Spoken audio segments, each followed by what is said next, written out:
So yun, kalimera mga kababayan. Narito na naman po ako, si Rafael.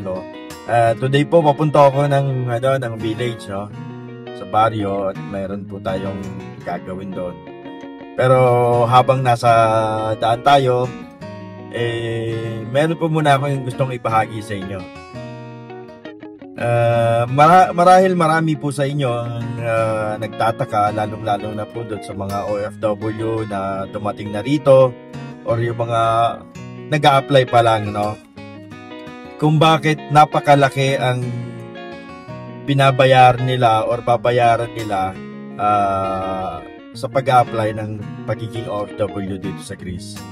So, kung isa po kayong OFW na nagbabalak dito, so mas maganda po na panoorin nyo itong buong video na to para ma-inform ko kayo kung bakit napakalaki ng binabayaran ng mga OFW na pumupunta rito.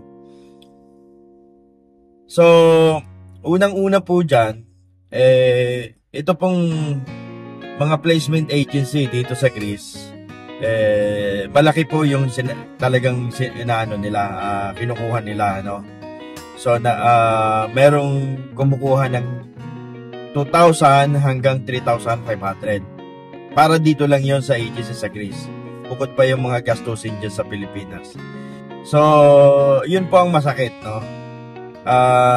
Ito pong mga placement agency dito sa Greece, ipinapa-shoulder lahat ng expenses sa OFW, na hindi naman po dapat talaga ganoon. Kasi ang dapat po, ang talagang nakalagay po sa rules ng ating DMW or sa batas po ng ating ng Pilipinas, ang lahat po ng OFW, ang dapat lang po nilang bayaran ay yung mga gastusin dyan sa Pilipinas, no?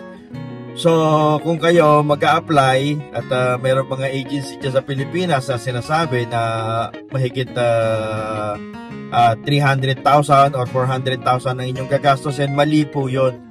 Dapat po ang gagastusin ay yun lang pong mga expenses dyan sa Pilipinas, which is more or less nasa 100 to 150,000 lang. No, hindi po yan naabot ng 300,000. At ang pangalawa po niyan na nakikita kong bakit lumalaki yung mga binabayaran ng mga OFW natin, no, mga na pumupunta rito, ay yung pong malaking declaration nila ng pasahod, no? Kasi marami po ako nakikita mga kontratang pinirmahan nila sa Pilipinas na ang nakalagay po ay nasa 1,200 ang kanilang mga magiging sweldo. Kasi po, yan po nakalagay po sa batas yan na ang dapat bayaran po ng isang OFW or ng isang applicant sa agency sa Pilipinas ay katambas po ng isang buong buwan na sweldo nila dito sa Greece, no? Which is pinapalaki po nila ang dinideclare nilang magiging sweldo nyo rito. Tapos pagdating dito, iba naman po ang magiging pasweldo. Ang pinapasweldo lang usually is nasa 1,000 lang, no? 1,000 or 950. Kasi yun lang po ang mga basic na binibigay talaga ng mga hotel dito sa Greece. So umaabot lang yan ng 1,200 kung mag-overtime kayo. Yun po ang inaano nila, yun po ang nilalagay nila, yung mayroon ng kasama ng overtime. So, ang tendency, malaki po yung babayaran yung agency fee dyan sa Pilipinas, no? Instead na nasa 50 to 60,000 lang, umaabot siya ng 80,000, 70,000. Kasi malaki nga po yung dinideclare nilang monthly salary ninyo. Isa po yun sa mga nagpapalaki ng gastusin ng bawat OFW na applicants, no? So, ang pangatlo at ang pinaka-worst na nangyayari dito kung bakit talaga namang lumalaki ng husto ang kanilang ang mga expenses ng ating OFW, no? Bukod doon sa pinapasagot na sa kanila lahat ng expenses ng placement fee dito sa Greece, pati ang mga expenses dyan sa Pilipinas, may mga recruiters, napakaraming recruiters ang malalaki ang sila kung kumuha ng komisyon, no?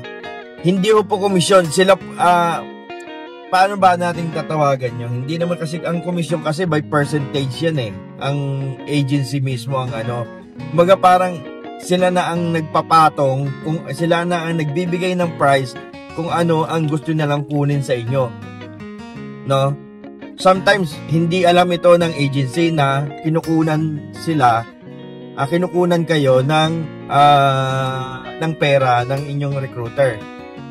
Marami dito na mga kapwa pa natin OFW na naging biktima rin ng mga ganitong klaseng pamamalakad.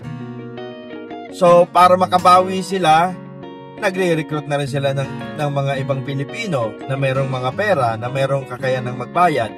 So itong mga recruiters na to, naniningil sila na nang mula 1,000 euro, which is equivalent to 60,000, no? Isang buong sweldo nyo rin, hanggang mga 2,500. Depende sa dami ng dinadaanan ng mga papeles ninyo. Yung mga agent na direkta sa agency, may mga sub-agents pa sila. So lahat ng mga yon, kung marami kayong agent na dadaanan, mas malaki ang inyong babayaran, no? Kaya doon talaga nalulugmok sa utang ang ating mga OFW. No? Tapos ito pang mga kapartner na lending investors na ng mga agency dyan sa Pilipinas, na sigurado itong mga lending investors ito nagbibigay din dyan sa mga agency sa Pilipinas. Sila rin po yung mga malalaki magpa-interest ng mga pinapautang nilang pera.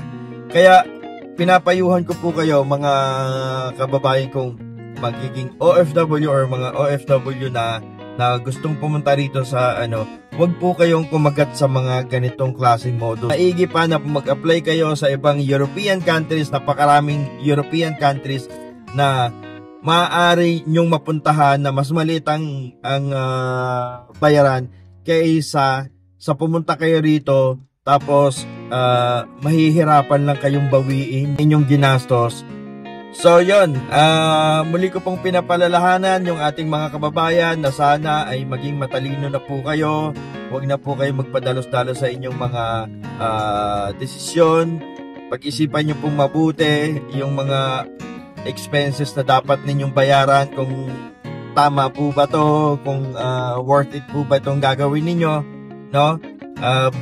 Before kayo lumipad dito or before kayo mag-apply, kasi palaging nasa huli ang pagsisisi. So, yun lamang po. Ito pong muli si Rafaelo, at sana ay mayroon akong naibahagi sa inyo sa araw na ito. Muli po ako nagpapaalam dito mula sa Greece.